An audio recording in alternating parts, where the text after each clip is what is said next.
Thank you for choosing CalISO Corporation for your training needs. This short video clip is presented to provide you with an overview of the new requirements of ISO 9001-2015.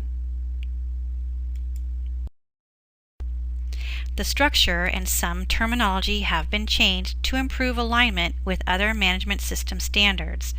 The structure has been changed to align with the common 10-clause high-level structure developed by ISO to ensure the harmonization among its many management system standards.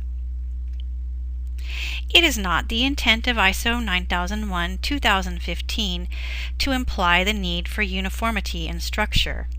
This will make the structure and content of documented information related to a quality management system more relevant to the organization.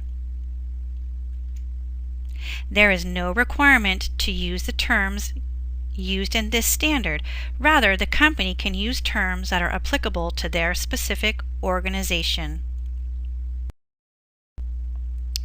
While the idea or usage of PDCA, Plan, Do, Check, Act, is a familiar thought, it's now a requirement in ISO 9001-2015.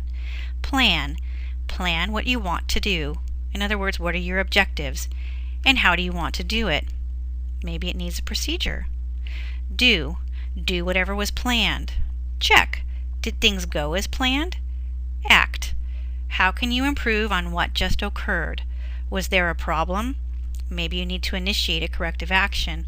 Or did things go as planned? And if so, how could you make it better the next time? What about thinking about risk mitigation?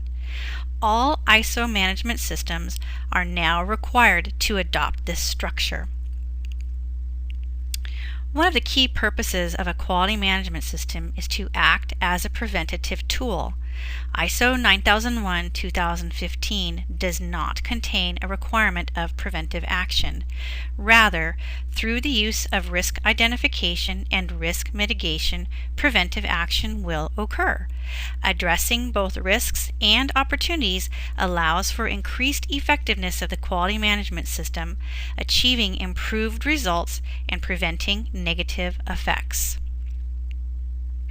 In ISO 9001-2015, the new term used is not applicable rather than exclusion. The organization now has the ability to review all of the requirements and decide, based on the size or complexity of the organization, whether a specific requirement applies or not. However, the organization can only make that decision if it will not result in failure to achieve conformity of its products or services and the enhancement of customer satisfaction. Where ISO 9001 used specific terms such as documented procedure for documents such as procedures, quality manuals, etc., ISO 9001-2015 now uses the term documented information for all document requirements. ISO 9001-2015 also defines requirements to maintain documented information. Where ISO 9001-2008 used the terms records to specify documents required to provide evidence of conformity to requirements, ISO 9001-2015 now uses the term retain documented information. ISO 9001-2015 requires organizational knowledge to ensure that it can achieve conformity of its products and services. This includes safeguarding the organization from loss of knowledge through staff turnover, as well as encouraging the organization to acquire knowledge from experience and benchmarking. The goals for implementing ISO 9001-2015 are to consistently provide products and services that meet customer and applicable statutory and regulatory requirements, to enhance customer satisfaction,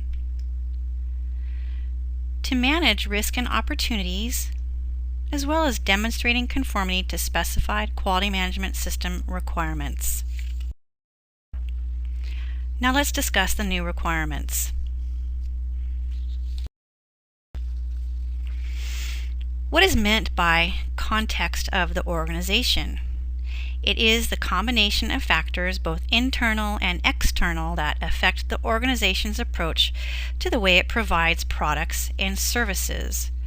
Where ISO 9001-2015 refers to information rather than documented information, there is no requirement that this information is to be documented.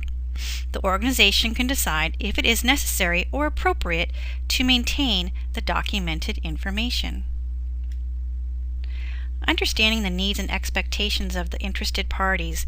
Basically, who are your customers and what are their requirements?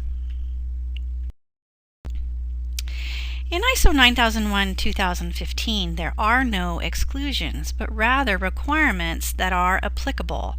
As stated earlier, the requirements that are determined to be not applicable must not affect the organization's ability or responsibility to ensure conformance of its product and the enhancement of customer satisfaction.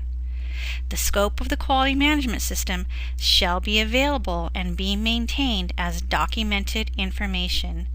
This is the first actual required piece of documented information. You must establish, implement, maintain, and continually improve the quality management system by establishing Plan, Do, Check, Act. This will address risks and opportunities that arise, and you're going to see risks and opportunities used quite a bit in this new standard. Section 5 is leadership. Management demonstrates leadership and commitment by taking accountability and communicating to the staff. A new requirement found in 5.1.2 letter B regarding the need for management to ensure the risks and opportunities that can affect conformity of products and services and the ability to enhance customer satisfaction are determined and addressed. A quality policy is required with the additional requirements found in 5.2.2 letter A. The quality policy shall be available and be maintained as documented information, and 5.2.2 letter C. The quality policy shall be available to relevant interested parties as appropriate. Organizational roles, responsibilities, and authorities. In essence, this section discusses an organization chart or reporting structure. There is now no longer a specific requirement for a management representative. Planning. Planning is now a requirement for the organization to identify risks and opportunities related to the quality management system performance and take appropriate actions to address them. Planning of the quality management system includes understanding the organization as well as the customer requirements and determining risks and opportunities, similar to preventive action, to improve the quality management system. Establishing quality objectives is also a familiar requirement. There is a new requirement in 6.2.1 letter D. Quality objectives shall be relevant to conformity of products and services and to the enhancement of customer satisfaction. Section 6.2.2 gives some very specific requirements for planning of the quality objectives. The organization shall maintain documented information on quality objectives. So in other words, this needs to be a recorded document and something that is kept and presented in order to be compliant to the requirements. Planning for change is done in order to maintain the quality management system. The new requirement found in 6.3 letter A, the organization shall consider the purpose of the change and their potential consequences, both good, otherwise known as opportunities, and bad, risks, causes the organization to fully think through any and all changes before moving forward. Section 7 is support. Section 7.1.1, letter A, is a new requirement such that the organization shall consider the capabilities of and constraints on existing internal resources. Now, this is something I know a lot of quality managers will really appreciate having as a new requirement. 7.1.4 is another new requirement. Now an organization needs to consider not only the physical factors that can affect the product, but also what could potentially affect the people. Things such as ensuring a non-discriminatory and an emotionally protective environment are now requirements. When monitoring or measuring is used to verify the conformity of product or service, the organization shall retain appropriate documented information as evidence. This is the first requirement for a record. Organizational knowledge is knowledge specific to the organization. It is gained by experience. It is information that is used and shared to achieve the organization's objectives. Requirements regarding organizational knowledge were introduced for the purpose of safeguarding the organization from loss of knowledge and encouraging the organization to acquire new knowledge as its business context changes. Employees must be competent either by education, training, or experience. Clause 7.2, letter D, states that the organization shall retain appropriate documented information as evidence of competence. Resumes, training records, etc. are acceptable forms of records. Employees must be aware of all quality management system requirements as well as the implications of not conforming with the quality management system requirements. The organization shall determine the way it will communicate and what will be communicated internally. A new requirement is the addition of the same requirements for external communications.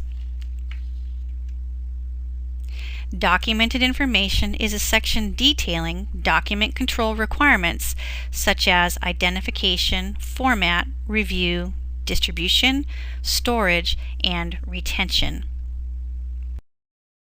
Section 9 is performance evaluation. The organization shall monitor and evaluate the performance and effectiveness of the quality management system, as well as customers' perception of the degree to which their needs and expectations have been fulfilled. This data will allow for improvement to the quality management system. A new requirement in 9.1.3, letter B, where the results of analysis shall be used to evaluate the degree of customer satisfaction. Internal audits must be performed to provide information on the organization's conformity not only to the requirements of ISO 9001:2015, but also to their own quality management system requirements. Management reviews must be planned and carried out. Statistical evaluation of data collected from customer satisfaction, audits, etc. allow for opportunities for improvement. A new management input requirement is 9.3.2, letter E, where the organization needs to review the effectiveness of actions taken to address risks and opportunities. Section 10 is improvement. The organization shall select opportunities for improvement to meet customer requirements and enhance customer satisfaction. When a nonconformance occurs, which could include a complaint, the organization shall prevent its unintended use or delivery. If the nonconformance requires corrective action, the corrective action shall be appropriate to the potential effects of the nonconformance. By use of customer satisfaction, section 9.1.2, analysis and evaluation, section 9.1.3, internal audits, section 9.2, and management review, section 9.3, the organization shall continually improve the suitability, adequacy, and effectiveness of the quality management system. It is important to recognize that there are a number of ways in which an organization may improve. Small step continual improvement is only one of these. Others may include breakthrough improvements, re-engineering, initiatives, or innovation. Thank you for taking your time to view our video.